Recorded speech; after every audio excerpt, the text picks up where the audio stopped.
Here are some Japanese cultural norms that could be helpful if you plan to visit. First of all, some things that are considered impolite. It's considered kind of rude if you blow your nose in public. However, when I first came here, I was really surprised at the abundance of public restrooms and how clean and well stocked they are, so that has never been a problem for me. It's also slightly frowned upon to eat while walking. I wouldn't say this is actually seen as rude. However, if one is seen eating and walking, they might come across as somebody that hasn't timed out their day too well. Next, I think is something that everyone kind of knows already. However, it's customary to take off your shoes anytime you enter one's house, and most restrooms will also have slippers to use when you enter them. Now for things that are seen as polite, if you are invited to someone's home, it's often customary to bring a gift, even something small like some chocolate or a bottle of wine. And if you are eating with a group of people, it's seen as polite to pour others' drinks before you pour your own. And if you are eating out, there is no tipping in Japan. That's all for part 1. So, Japanese social norms that might be helpful if you're planning to travel. We're gonna start with buying food and drinks at a store. Instead of handing the cashier the money directly, you place it on this blue tray right here, so neither person has to wait with their hands out. And if you're buying alcohol, instead of showing your ID, you just press this button that says that yes, you are 20. This is the legal drinking age in Japan. And if you're drinking with somebody else and go to cheers them, the younger person's glass should be below the older person's. This is a sign of respect. This is subtle, but I think the small things really show that you're trying to learn. Next, if you're buying street food and don't want to walk and eat, many stands will have small places to sit, like this. Benches on the street are common, and I think they're a pretty cool atmosphere to sit and eat with friends. Next, if you travel to Japan, is the trash. Most all trash cans in Japan are separated into glass, plastic, and then burnable material. And many places even have a drain to dispose of undrinking liquid or ice. All of this really helps reduce waste, and I really have a lot of respect for that.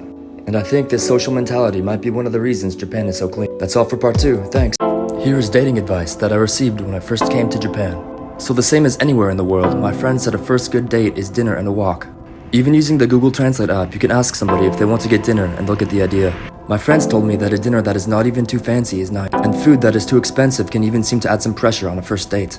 Now, the walk together after is important and can change seasonally in Japan. In winter, all over the country they have nighttime illumination, which are beautiful elaborate displays of Christmas lights in scenic areas. In springtime, of course, there are walks along the cherry blossom sakura trees, so on and so forth.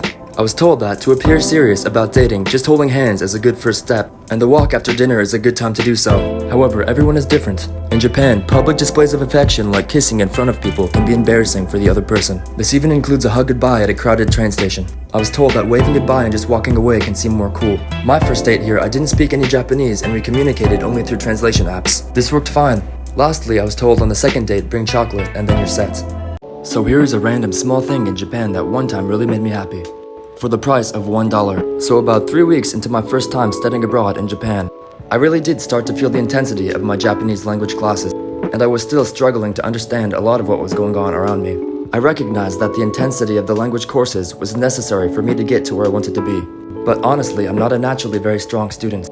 I did work very hard practicing, and I did really enjoy studying, and there was a constant feeling of gratitude for my chance to be abroad. But sometimes if I did poorly on a test, it would bring me down a bit.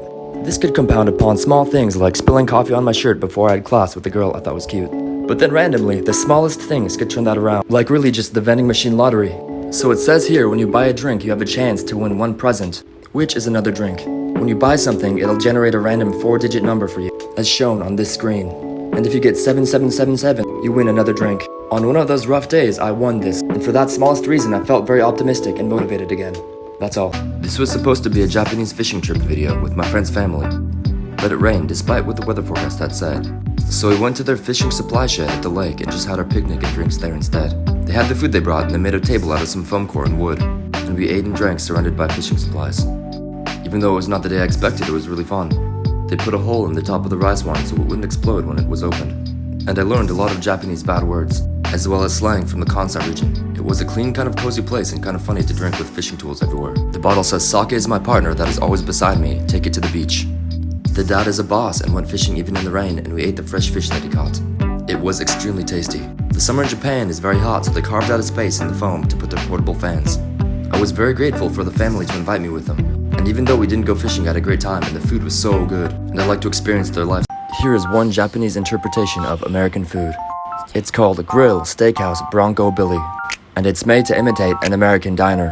The walls are covered in photos of American things, and my friends' family often take me here when they think that I miss my home country of America. However, I would say the food here is pretty different from anything that I've really seen in the States. The Japanese image of American food often consists of meat and steak and hamburgers, often with a portion sizing much bigger than many things in Japan. The hamburgers here are great, but they're not served with anything aside from the meat. And in Japanese, this is called hambag. Here's the kids' menu, which consists of karage and hamburg. And our hamburger is served on a searing plate while it cooks in front of us. Because it is only the ground beef, the focus is really on the quality, and it is delicious. And I am thankful for my friend's family looking out for me in case I'm homesick. Even though this doesn't quite remind me of the States, I really do love the gesture. Just like America has sushi that is very different from anything in Japan, Japan has American food that is very much a Japanese style, and I really recommend it.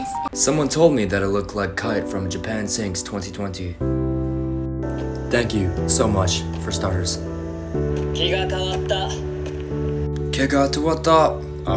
I'm definitely going to buy a black turtleneck and some black earrings, so thank you. Yeah, this is me. Even today's outfit, like, just coincidence, honestly.